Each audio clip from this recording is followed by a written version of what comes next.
जय हिंद।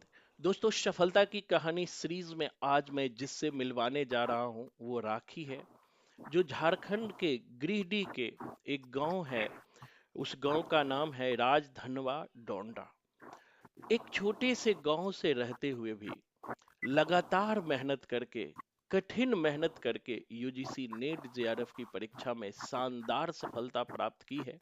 तो दोस्तों, इस इंटरव्यू की शुरुआत अब्दुल कलाम जी के एक कोटेशन से करना चाहूंगा कि अब्दुल कलाम जी कहा करते थे कि सूरज की तरह चमकना चाहते हो तो सूरज की तरह जलना सीखो। तो हमें कोई चीज पाने के लिए जलना जरूरी होता है। तो सबसे पहले राखी, आपको बहुत बहुत बधाई। धन्यवाद सर। तो पहला सवाल है राखी, आपने यह जी सफलता किस प्रकार पाई, और आप अपने पारिवारिक पृष्ठभूमि में के बारे में दर्शकों को बताइए। सर, मेरे पेरेंट्स की दुकान है और मेरी मम्मी बहुत ज़्यादा सपोर्ट करती थी मुझे पढ़ने के लिए। कोई भी चीज़ में रुकावटें भी आती थी तो मेरी मम्मी बहुत ज़्यादा सपोर्ट करती थी और फैमिली लोग भी करते थे और आपकी सहायता बहुत ज़्यादा मिली है सर। बिल्कुल।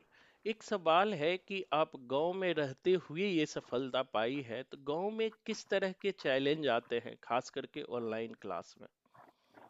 सर, गाँव में तो नेटवर्क की बहुत ज़्यादा प्रॉब्लम होती है, लाइट की प्रॉब्लम होती है, लेकिन मैंने बहुत ज़्यादा स्ट्रगल करके मैं पढ़ी हूँ। आप अपने स्ट्रगल को किस रूप में देखते हैं आज, जब आपने सफलता प्राप्त कर लिया है तो? और आप एक अब सफल छात्रा के नाते आप उन बच्चों को क्या कहना चाहेंगे जो आज भी लगातार मेहनत कर रहे हैं? सर, मैं यही कहना चाहूँगी, कहीं से भी हो, गाँव और सिटी वगैरह मैटर नहीं करता सर, पढ़ने वाले स्टूडेंट कहीं से भी पढ़ सकते हैं। चाह लेंगे तो कुछ भी कर सकते हैं वो। बिल्कुल। बिल्कुल, एक चाहत बहुत जरूरी होता है कि हम चाहें, हमारे अंदर डेडिकेशन हो। मैंने भी देखा है, आपने लगातार डेडिकेटेड रहे। आपके बहुत सारे दोस्त थे जिन्होंने छोड़ भी दिया, लेकिन आपने नहीं छोड़ा। और यही मेहनत था कि आपको सफलता मिली है। एक सवाल और है, मैं प्राय पूछते रहता हूँ कि कोचिंग ज्वाइन करने से पहले और बाद में आपने क्या परिवर्तन देखा है? सर, मैंने कोचिंग ज्वाइन जब की थी तो मुझे पता नहीं था कि कैसे क्या करना है, तो फिर मैंने आपसे जब जुड़ी तो फिर मुझे पता चला कि हाँ, ऐसे पढ़ने के बाद फिर मैं कर सकती हूँ, क्योंकि मेरा बेसिक क्लियर पहले से नहीं था, उतनी स्ट्रांग नहीं थी। तो फिर मैंने आपसे जुड़ा तो बहुत कुछ सीखी भी, और कोडिंग तो बहुत अच्छी थी और अभी भी मुझे याद रहती है, नहीं भी पढ़ने के बावजूद रिवीजन करने के बाद यादें रहती है। बिल्कुल, बिल्कुल। एक सवाल और है कि आपने प्रथम पत्र और द्वितीय पत्र की तैयारी किस तरह की है? सर, मैं द्वितीय पत्र को तो मैं बहुत अच्छे से पढ़ी थी, लेकिन प्रथम पत्र में थोड़ा बीएड के कारण मैं नहीं पढ़ पाई थी इस पर, इसलिए उसमें कम नंबर आई हुई है मेरी। कोई बात नहीं है। तो लेकिन रिजल्ट हो गया, ये मायने रखता हाँ है। सर। लेकिन मैं राखी के माध्यम से सब दर्शकों को ये कहना चाहूंगा कि जितना आपका सब्जेक्ट महत्वपूर्ण है, उतना ही जी। प्रथम पत्र भी महत्वपूर्ण है। अगर उसमें अच्छे नंबर आते हैं तो फिर आपके लिए रिजल्ट आसान हो जाता है, प्राय मैं ये देखते रहता हूँ। और साथ ही मैं ये भी पूछना चाहूंगा राखी, आप उन छात्र और छात्राओं को क्या कहना चाहेंगे जो आज भी कॉन्फिडेंस के अभाव में, या आज भी अच्छे कोचिंग के अभाव में कहीं ना कहीं वो भटक रहे हैं, बार बार असफल हो रहे हैं? सर, मैं यही कहना चाहूंगी कि जो छात्र छात्राओं भटक रहे हैं उन लोगों को एक बेस्ट टीचर की जरूरत है। वो अपना कंटिन्यू लगातार पढ़ाई कर सकते हैं और उनसे जुड़ने के बाद बहुत कुछ सीखने को भी मिलती है, टाइम देने के बाद कोई भी चीज को। बिल्कुल, बिल्कुल।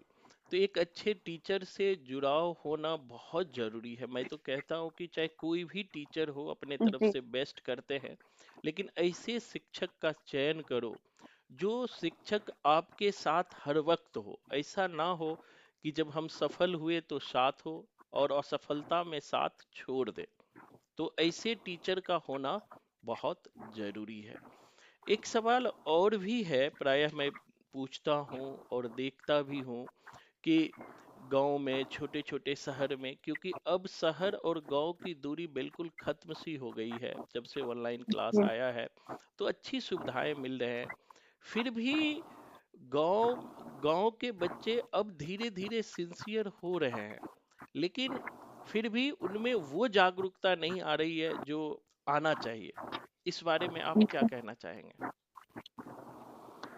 सर अगर कोई भी पढ़ाई कर रहे हैं तो इस लाइन में जो है वो अगर आपसे जुड़ के पढ़े तो बेसिक तो पहले क्लियर हो जाएगा, और उसके बाद फिर ऑब्जेक्टिव की बात है तो ऑब्जेक्टिव तो आप बहुत अच्छे से बताते कोडिंग के साथ, वो तो सबको यादें भी रहती है और वो पीजीटी में भी काम देती है।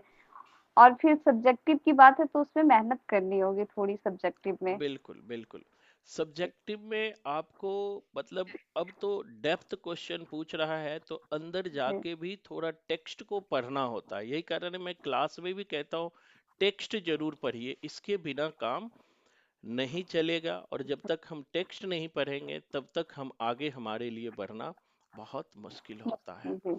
एक सवाल, अंतिम सवाल है राखी, कि आप जी। जो है इन सफलताओं में किन किन लोगों का योगदान मानते हैं, उन्होंने किस तरह मदद किया, उनको जरूर याद कीजिए। जी। सर पहले तो माता-पिता को मैं नमन करती हूँ, उसके बाद टीचर को, और मेरे दोस्त लोगों भी बहुत साथ दिए, मुझे बहुत मोटिवेट करते थे। जब मैं हजारीबाग में रहती थी, वहाँ से मैं एमए की थी, और फिर मैं जब घर आ गई तो मुझे लग रहा था कि मैं घर से नहीं कर पाऊँगी। तो फिर मेरे दोस्त लोगों ने बहुत ज़्यादा सपोर्ट किए कि नहीं, कहीं से भी आप कर सकती हो। बिल्कुल बिल्कुल। तो एक सफलता में बहुतों का योगदान होता है और जी। आपने ये सफलता प्राप्त की। आपको एक बार फिर से बहुत बहुत बधाई, और मैं चाहता हूँ कि जल्दी से धन्यवाद सर। नौकरी लगे और आपका जी। एक और इंटरव्यू किया जाए। तो आज के लिए इतना जी, ही। ज़रूर। धन्यवाद। जी, जय धन्यवाद हिंद। सर। और उन सारे दर्शकों को भी मैं कहना चाहूंगा कि फिर जिनका रिजल्ट नहीं हुआ है, घबराने की जरूरत नहीं है। फिर दिसंबर में पेपर होगा, तो आप अब टाइम बर्बाद किए बिना, इधर उधर सोचे बिना पढ़ाई में लग जाओ, और क्लास जी। लेकर भी फ्री ऑफ कॉस्ट देख सकते हो कि यहाँ किस तरह की पढ़ाई होती है। धन्यवाद। जय हिंद।